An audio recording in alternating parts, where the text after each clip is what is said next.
नमस्कार दोस्तों, आज हम जानेंगे योग का इतिहास। इसकी उत्पत्ति कहाँ से हुई, महर्षि पतंजलि की भूमिका क्या रही और कैसे यह पूरी दुनिया में फैल गया। योग की शुरुआत हजारों वर्ष पहले भारत की धरती पर हुई। ऋग्वेद, उपनिषद और महाभारत जैसे प्राचीन ग्रंथों में ध्यान और योग का उल्लेख मिलता है। उस समय योग केवल शारीरिक व्यायाम नहीं था, बल्कि यह आत्मा और परमात्मा के मिलन का मार्ग माना जाता था। ऋषि मुनि ध्यान, प्राणायाम और साधना के माध्यम से आध्यात्मिक ऊंचाई प्राप्त करते थे। योग को व्यवस्थित रूप देने का श्रेय महर्षि पतंजलि को जाता है। उन्होंने योग सूत्र की रचना की, जिसमें योग को 8 अंगों में बांटा गया, जैसे यम, नियम, आसन, प्राणायाम, प्रत्याहार, धारणा, ध्यान और समाधि। इसे ही अष्टांग योग कहा जाता है।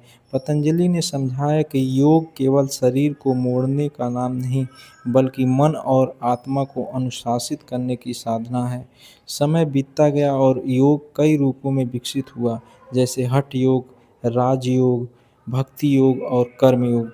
हठ योग ने शरीर और प्राणायाम पर जोर दिया, जबकि राजयोग ने ध्यान और साधना पर। भक्ति योग ने ईश्वर की भक्ति को मार्ग माना और कर्म योग ने निस्वार्थ कर्म को। हर रास्ता एक ही मंजिल की ओर जाता है, आत्मा और परमात्मा का मिलन। आज योग केवल भारत ही नहीं, बल्कि पूरी दुनिया में स्वास्थ्य और शांति का सबसे बड़ा साधन माना जाता है। संयुक्त राष्ट्र ने 21 जून को अंतर्राष्ट्रीय योग दिवस घोषित किया। यह भारत की आध्यात्मिक शक्ति और योग की वैश्विक स्वीकार्यता का प्रतीक है।